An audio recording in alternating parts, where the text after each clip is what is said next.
morning, good afternoon, good evening, wherever you guys are at. Hope you're having a fantastic day. It's SoulSaint here, and we do have news of the upcoming fusion. It is finally going to be here in the not-too-distant future. Thor Hammer is a tech-type champion for the Barbarians, and I think he's going to be the final revealed champion for us as a part of this Asgardian Divide event. So, I wanted to break down this kit and give like an idea of where I think he would be very useful at, as well as kind of give you guys a little bit of an insight as to some things to kind of keep in mind when we talk about his kit specifically. So, with that being said, let's jump into it. His A1, Wrath of Mjolnir, it attacks one enemy 2 times, has a 20% chance of repeating the attack. Each hit decreases the target's turn meter by 10%. Not bad at all. Having the chance to repeat an attack actually is kind of nice. If you think about somebody who has an A1 that does something very similar, we could think about Georgia, for example. Very strong nuker. And if it repeats multiple times, the amount of output you can get is ridiculous. It's ridiculous. So, depending on his modifiers, that actually could be a pretty hefty punch. But not only that, though, each hit, if it does repeat itself, and you do get lucky with multiple hits, then that could turn into a lot of turn meter. A lot of turn meter being reduced on the enemy, so that's going to be kind of interesting. Watch out for counter matchups for champions that do ignore that, though. Think Marius, for example. Fulminous Ricochet, that is going to be on a 4-turn cooldown. This is A2. It attacks all enemies. After hitting the first enemy, will hit every other enemy in a random order. Following the initial hit, each subsequent hit will increase the damage inflicted by 25%, stacking up to 100%. Interesting. It will ignore block damage and unkillable buffs. This effect does not work against bosses. Now, I will say this. I've already got confirmation. There's some other content creators that were discussing this in the area that we're able to interface with Plarium, and it has been confirmed that each of these initial hits are considered individual hits. They're not considered AoE hits. So, in the matter of, like, if you're paying attention to sets that have to do with using, you know, doing only AoE, like think Slayer, for example, or just straight up ignore percents and whatnot, it would be based off of like that. Or if you're thinking about mitigation in general, think Duchess's passive. The first initial hit will be mitigated by Duchess's passive, but the subsequent hits that follow through it will be considered individual hits, so single target hits, and they won't be mitigated in that regard. Now, being able to ignore block damage and unkillable is also very nice depending on the champions you're going against. Think with champions that are coming into the fray, like Mythics, for example, you could think of block damage champions like Siegfried.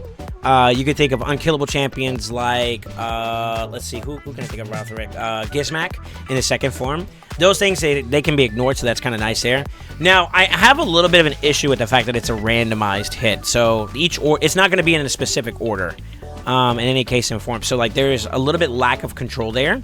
So, in order for this to be subsequently still relevant, it has to pack a bit of a punch, right? And I think that's why they're adding initial multipliers or additive measures of extra damage on the tail end of this to make it more relevant in terms of damage, because that's the only way that, like, the more conditional an ability is, the more I feel like it is less valuable.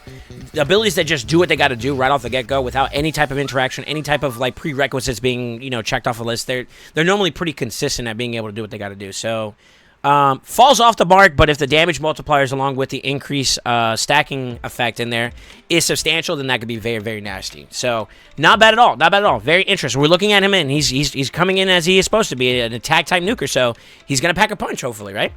Hammer of Heaven is going to be a 3-turn cooldown, 4-turn cooldown at base form. Now, also, just so you guys are aware, the A2 is going to be a 3-turn cooldown when it's fully booked with 20% more damage. I didn't note that, but we want to talk about that too as well.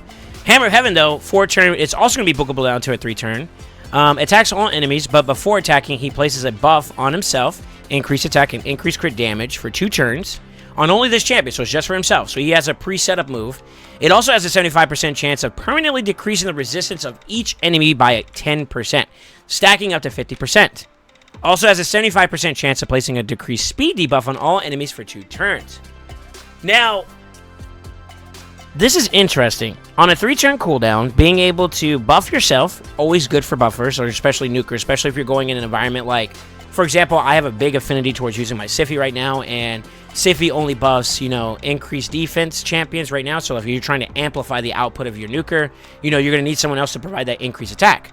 Whereas, like, champions like this, where they self-buff themselves, you know, they're self-sufficient in that regard, they're going to do very, very well, right?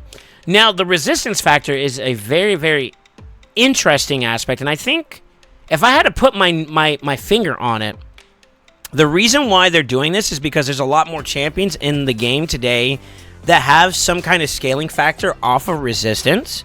And as a byproduct of that, this is a way to maybe counterbalance that. However, I would argue that, one, the affinity does not help out in the argument of that fight. I'm thinking of like champions like Galathea, for example, who is a Force champion. So like Magic versus Force doesn't bode well. But he does scale off of resistance for some extra mitigation, right? So like that does maybe provide some value there where like the output doesn't become too detrimental for you to a point where he's just literally a monster that can be destroyed. But also the decreased speed is not bad though either. I don't know. I feel like the resistance factor when it comes to like stacks and whatnot, most PvP matches don't go that far into the fight to a point where you're going to get multiple iterations of this ability off. Now it does permanently decrease the resistance of each enemy by 10%, stacking up to 50 times. So you'd have to do this 4 or 5 times in a row in order to get that. How often are you going to get like your A3 5 times in a fight? And that'd be a very long drawn out fight, or you're going stupidly fast and the champions you're going against are stupidly slow. So I don't know. I just feel like from a PvP standpoint, this is not necessarily it. Now let's flip it on the PvE side. Decreased speed, valuable in a lot of different areas of the game. I believe it has some interactions with some areas like Iron Twins, where having decreased speed stops him from getting turn meter boosted whenever you're buffing your team, so there's some value there automatically. And booked up to 100% chance, all you need to do is just make sure you hit the accuracy requirement, right? And decreasing the resistance makes that a little bit easier over time. So that could be something. Decreased speed also in Hydra, for example, is a very good value, and this is an AoE on all enemies, so that's very good there too. So you have some good consistency where he's bringing not only just raw damage to the table, but he also adds some utility in some key areas where this debuff could be valuable. In PvP specifically, debuffs are kind of frowned upon in today's meta because of polymorph. It's not exactly like the end of the world, but you are risking the chance that you end up losing value out of this champion, losing a turn or two while the rest of your team is going. So when he's a sheep, he's super slow and he's not doing anything, right? So like, and you need your nuker to do his job, nuke, right? So like that's a bit of a concern there that is tethered towards it. But I believe it does the increased buff, and then it does the attack, which also places the decreased speed there. And if it does the way I think it does it on a per, even though it's saying it's an AoE, it's going to go in priority slots. So like it'll hit everybody, but if it goes through the slots and you hit one target on the way down as you're going down the list of the total team members you're going against, there's always a checkpoint at each point where you're going to have a chance to get polyed, and then it'll stop there as a byproduct of that, and the rest of the people won't take damage. So something to definitely be watchful for. However, with that being said, let's look at his passive. Sky Rupture. Every time this champion deals damage, increases the thunder counter by 1 and stacks up to 10 times. Each thunder stack increases this champion's crit damage by 3%, totaling up to 30%.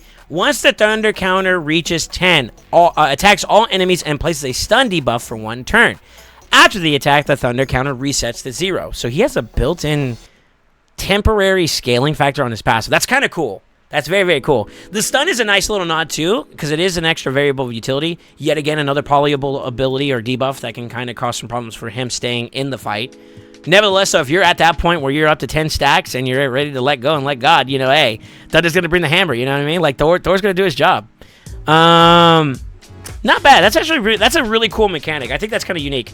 Is it going to be sustainable in like PvP? I don't know. I think the biggest thing is going to be like whether or not the multipliers are going to be really good off the rest of his kit. And then, of course, he's going to end it all off with having increased attack in all battles by 30%. That's pretty good. All battles, too, is not bad either. So where could he be useful at? I mean, obviously, it's a no-brainer that if you don't have, like, a strong nuker. I remember when I was, like, pushing through, like, faction wars in early game, early/mid game, I didn't have like a lot of strong, substantial nukers for the Barbarian tribe at the time. So he would be an obvious plug and play in, and he'd do a fantastic job. Without any other interactions with other people, he would still be able to do what he needs to do. So there's obviously value there from an early game to mid game standpoint. Same thing for being a nuker in PvP. That's obviously going to be valuable for you if you don't really have a lot of options. I do think that he's going to have to earn his place in terms of being relevant in the meta, and the big focuses are going to be kind of tailored around whether or not his multipliers speak magnitudes to his ability. I think it would be really curious. I don't believe that the A2 has a permanent stacking effect. It's only for that one iteration of that turn where he's doing it, where the subsequent hits that follow up have that scaling factor, but it's not a permanent factor altogether. And I think that's a little bit of like but it's not the end of the world. And who knows, maybe because the multipliers are so high, you don't want it to have a permanent stacking effect. So you know, maybe we're better off for it, and that just speaks to his potential whenever he does come live, you know.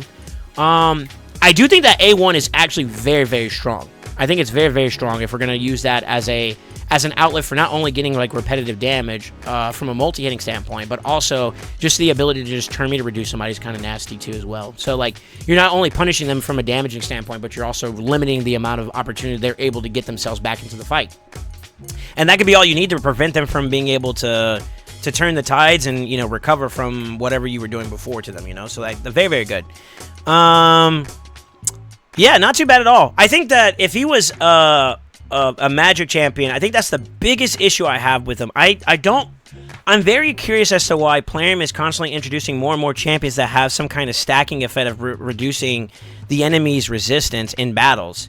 And the only thing I could think of is either high demand fights that will require it, and I don't really feel like, mind you, this is my bias from like an end game standpoint. I feel like resistance checks aren't really that hard. I guess maybe the more earlier to progressing accounts that still can technically get involved inside of Fusion would benefit from that, because it makes it a little bit easier for them to maybe incorporate mechanics that they wouldn't be able to hit that stat check for. So I guess that could be some value. And that's where I kind of feel like this champion is kind of residing. Mind you, we only have limited perspective, so I can't really go any much further than that, but I definitely think this is going to be a great boon for early, mid, and late game accounts that are still looking to find their way with champions. Obviously, Sin City, if we talk about Faction Wars, for example, Sin City is going to be the end game version of that, and you'll be able to have your value wherever he's going to be able to find his place. So there's obviously going to be value there. But in the key areas where it's constant competitiveness, I don't know if I would see him in the top ranks for it.